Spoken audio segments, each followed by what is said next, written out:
姿形って所詮そこまでの意味あるのって魂の入れ物じゃないのっていう。おはようございます。おはようございます。あやさきチャンネル満作ネドリシエ西のあやとさきでございます。なんか今詰まったね、なんであやさきラジオのお時間ですが頭に出てきてそういうことかどっちやねんって。そうこの間ラジオ撮ったからちょっとなんかぎこちなかバレとるバレた。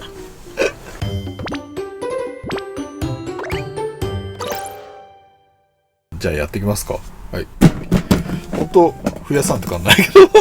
書く紙とかさ、どこにしまい込んだかが覚えがないよね。これ多分1年前2年前ぐらいやわ。そうだからその時に書いただけで。そうだからこのボールも中の折り紙っていうか紙切ったやつもどこ置いてるか覚えがない。もうやめてよ、もう探してよ、だからちょっとそれを探さんと増やせんのかなって、わざわざ買うのももったいないしと思って、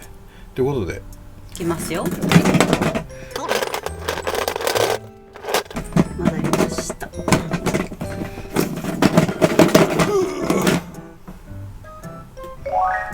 い、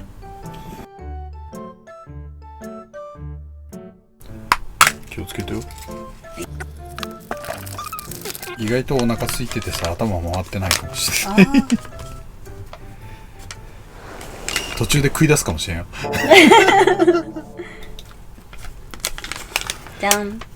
時間外の葬儀場にお布施を渡しに行った。あの人ね、あの方ね。はい。別に単純的なことなんだけどさ、まあガチャという形でワンちゃんどっかで行っとるかもしれんよね。言っとるかもしれんね。まあ葬儀場、まあ当然さ、地区によるのか、今なかなかないのかな、そのマンション暮らしとかそういうのになるとどうなんだろう、付き合いっていうのが、なんか隣が誰住んでるか分かんないとか、そういうのもあるやんか。だからそのお葬式とかの概念ってやっぱ親戚のみなのかとかね。最近はもう家族葬とか、ね、そうのみとかだよね。結婚式とかでもそうじゃない、そうだからまあ当てはまる地区のもあるけど、今の時代的にどうなんだろうっていう考え方もある。場所によってはまあ今だにそういうのが当たり前っていうのもあるんだけど、まあうちの地区的にはやっぱご近所藩、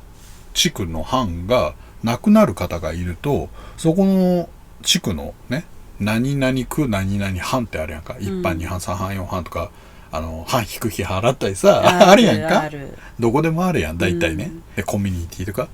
でそこの地区で亡くなった人がお葬式やるときはその地区の人は絶対出るっていうね、あるよね、だからお布施持っていくっていうんだけど、その何分さ、そのうちの家系的に生活のことを多分初めから見てくださってる方は分かるんだけども、ね、おじいさんおばあさんもまあ介護だったし、母親早く他界してるし、父親はもう朝早く行って夜遅く帰ってきてっていうもう仕事して、でもううちがね派遣やりながらじいさんばあさん面倒見ながら家事とか全部俺がやってて、で最終的にもうそれが回んないから親父に働いてもらって、で俺がもう家全般やってた、派遣も行けないぐらい忙しくなってっていう状況があった。でその時にやっぱそうやって地区で亡くなった方がいると行かなきゃいけない、でもおじいさんおばあさん行けないよね、親父に仕事休んで行けなんて言えないよねっていう。で俺もその介護してるもんで時間がそのあるやんか、5時とか6時7時に来てくださいとか、その時間しか受け付けないとか、まあそういうのがあるもんで、どうやっても行けないんやって、その時間には。でも行かなきゃいけないから、まあもう時間外ですけどっていう形でその葬儀場に行って、何々藩の何々ですけどって言って、時間外で申し訳ありませんけどっていう形で行ったんやて、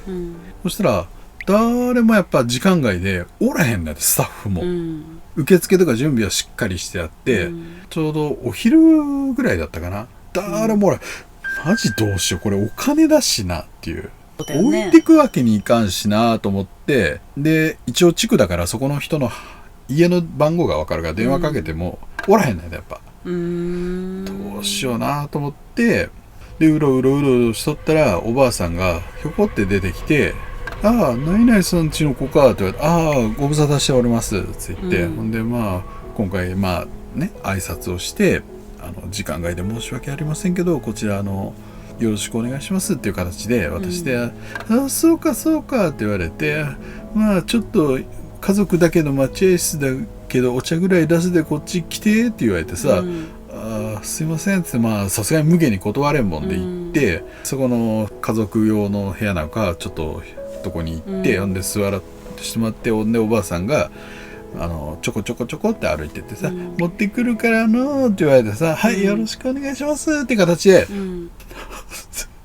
全然こうへんっつって、どうしような、5分10分経ってもこうへんねってこうやってさ、どうしようでそのお金ね封筒ここ置いてあって、どうしよ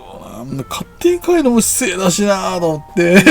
でメモをするような紙もあれば書いてちょっとお時間だったんで帰らして、それもなくてどうしようと思って、もう10分過ぎたあたりから考え込んどったら、いきなり一人の方がノックして入ってきて、ドア開いとるよ、開いとるけど入ってきて、そしたらその黒服の着てるスタッフの方が、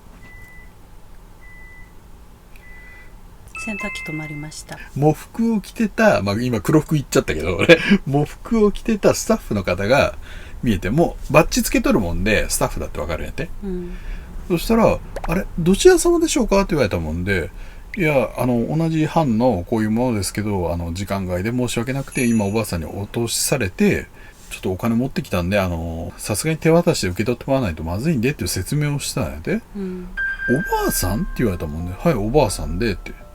いくら地区でもさ、なんとなく住んでるのは分かってても、亡くなった方とかそこまで細かく調べないで、よっぽど班でも近ければさ、交流があれば顔とか名前とか年齢とかなんとなく分かるけど、でそのスタッフの方が首かしげて「はい」って言われて、で一応お金受け取ってもらえますかって言われたんやて。そしたらダメだって、スタッフもお金を受け取っちゃダメって言われて、どうしようかなと思って、ちょうど今ご家族様に別の要件でご連絡いたしますんでおつなぎしましょうかって言われたもんで、そしたら電話してくれて、そしたらすぐ来てくれて、申し訳ありませんけどって言ってお金渡してて、で実はこういうことがあっておばあさんにそのお茶勧められたんですけど大丈夫ですかっつって言ったら、みんなびっくりした顔して、おばあさんってこういう方って言って、その棺あるやんか、そこまでもうちょっと行ってって言われて、もうまだ式も何にもって言って、いいからって言われて行って、棺こうやって開けたらおばあさんねあれ今俺話してたよねっていう、あまりにもはっきりしすぎとったもんで霊体だと思ってなかった、びっくりしてさ、だってでちょこちょこ俺喋りましたよ今つって、でそうしたら家族の人みんな泣き出しちゃってっていう時間外に行った時にそのご案内していただいたおばあさん、家族の方が実はその方のお葬式だったと。なるほど。でお茶を勧めてくださって、あまりにも食うのが遅いなと不審に思ったらスタッフが来てくださったと。どこ行っちゃったんだろうね。どこ行ったんだろうね。家族を呼びに行ったのか。呼びに行ったのかもしれないよねっていう。そうそうそう。だからもう全然そのね普通の人だと思ってたから俺。年の割にはちゃんと歩くんだなとか思ってて、スタスタ歩くわけじゃないんだけど、ちゃんと自分で歩くんだなと思ってさ、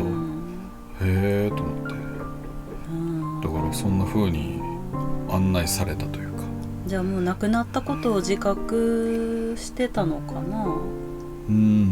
してるんじゃない。場所が場所だし、場所だし、やっぱ棺に自分が寝てればそう思うんだよね。だから今あやちが言ったみたいに家族呼びに行った可能性があるんだよね。声かけたけど、反応されなかったとかさ、どうしようってなってたかもしんないし。だからふと思うとさ、今の状態わかんない、もう結構前だもんで、それこそ俺が介護してた時代だから20年ぐらい前なんだけど、その葬儀ホールってその昼の時間ってスタッフもいないもんなのかなと思ったり。分からへんけどね。そういうこともあるんだね。だから些細なお話というか、こんな感じのね。家族だったら嬉しいよね。嬉しいだろうね。まだいるんだってまともに見ておしゃべりしてっていう、もう本当にたわいもないね。今さらっとお話ししたけど、5分ぐらいね世間話みたいな話をしとったんやと俺は、もうこんな時期大変だねとかさ、そうだよねって言われてバタバタしてねって言われてさ、もういいお年なんだよとか俺言ってもう冗談、もう不謹慎だよ、不謹慎だけど、もういいお年なんでもう体気をつけないと本当大変ですよっつって、そしたらもう俺が言ったんじゃない、向こうのおばあさんが笑いながら大丈夫大丈夫、そのうちお迎え来るからねっていうもうそんな言っとるうちは元気だからええわっつっていう話を俺しとってさ、だからまさかその人とは思ってなくてさ、まあそういう形でね、まあ時間が生きても夜中じゃないからね、本当に真っ昼間だからねだからちゃんと魂っていうかさ、そういう方はねいるというか、そうだね、葬儀場にもちゃんといらっしゃるという、だからもう普通に成仏してるよね。あんだけ穏やかで普通に喋ってて、おそらく納得してるっていう方なんで、まあその程度のお話なんですけどはいよろしいですか。はい、はい、短い？いや、そういうこともあるんだなって。そういうことは、そうだから経験したことしか俺は分からない、まあ見えるから特別なのか、それともたまたま普通の人も見えてたのか、それは分かんないよ。俺が能力が強くて見えてたから当たり前の姿で見えてたのかもしれないけど、でも他の人が来ても同じ現象が起きたかもしれないっていう。もしかしたらって確かにそんだけ見分け効かないぐらい、しっかりしてたから、だから葬儀場の勤めとった方とかでもさ、やっぱ見る人は見るっていうしね、気のせいと思っとっても初めあまりにもそれが続くとやっぱちゃんとはっきり見えたり、ちょっと話脱線するんだけど、その葬儀場で働いてた人が家族が来てお話をしたら、あれ人数多くねっつって数えて見たら一人多い、おかしいなって、そのスタッフルームから戻ってそのファイルを見たら、あれこの方今立ってなかったっていうのも、そのスタッフの方、その方じゃないけど別の葬儀場の方に聞いたことがあるって。葬儀場とか火葬場、違う、火葬場に同伴した葬儀屋さんだったか、なんかいろいろあってねそういう細かなエピソードもあって、だからちゃんといろんなとこついてくるよっていう、亡くなった後は。地位からしたら変わらんか、亡くなってても変わらん、生きてても肉体があるかないかっていう、あるかないか、魂として見てると変わんないよね。だからなんていうのかな、俺、脱線してっていい、本当にもう人を見てさ、かっこいい可愛い綺麗とかさ、もう素晴らしい人とかあるやんか、よく好みとかあるけど、なんか世間一般的にさ、この人すごい綺麗可愛いとかさ言う人でも俺キモとか言うやん、たまに。魂が汚れてんだよ。そう、汚れてるもんでやっぱ見にくく見えるやんって、姿形が。だから本当のそのこういう肉体をおそらく俺見てないんだよね、あんまり。そういうことか。魂から発せられるその造形を見てるもんで、だから見てくれだけをどんだけ綺麗に取り繕ろうが中が汚いとか、もう本当そういうよこしまな考えを持ってる方は俺に見た瞬間気持ち悪いんやって。気持ち悪いし、なんかブサイクに見える。派遣とか行っとってもやっぱ自信ない人とかさ、やっぱちょっとその当時派遣ってさ結構底辺の扱いされてさ、姿形がさ、そのブサイクだったり太っとったりさ、可愛くないとかいう人が結構ねいるんやで、世間的に言われて。でも俺見てもさ、すっごい男前に見えたりさ、すっごい可愛い子に見えたりさ、姿形って所詮そこまでの意味あるのって魂の入れ物じゃないのっていう。だから魂の入れ物であり、精神を安定させるためにそういうなんてお化粧だとかさ、ダイエットとかして精神を保つためならいいよ。でも周りに媚び売るために自分をそういうことをするのは意味ないと思った。だって所詮魂着替えとったらそれまでやって、気持ち悪い見てて意味あっての姿とかね、そういうのがちゃんとある。地から見たらそういうことだよね。そういう風に見える。世間から見たらもう一般的なとかさ、そういう風になってくるのかもしれないけど、だから俺の嫌いな言葉は、普通は、常識は、世間的には、一般的には、何それって。それ一般的にって誰決めたのですね。どっから言ったよね、無難に生きるための術だよね。確かに。まあいずれその肉体に関しても言ってもいいのかなっていう。今言ったみたいに太ってるだとか目が小さいとか鼻が小さいとか、耳がでっかいとかその意味合いをね、話してもいいのかなっていう進化の過程の話があるからね、これは。それはそうだね。まあ今回はガチャという形でこんな感じでよろしかったですか？はいですか？ですか？ですか？お腹空いたんで。お腹空きました。ではありがとうございます。ありがとうございます。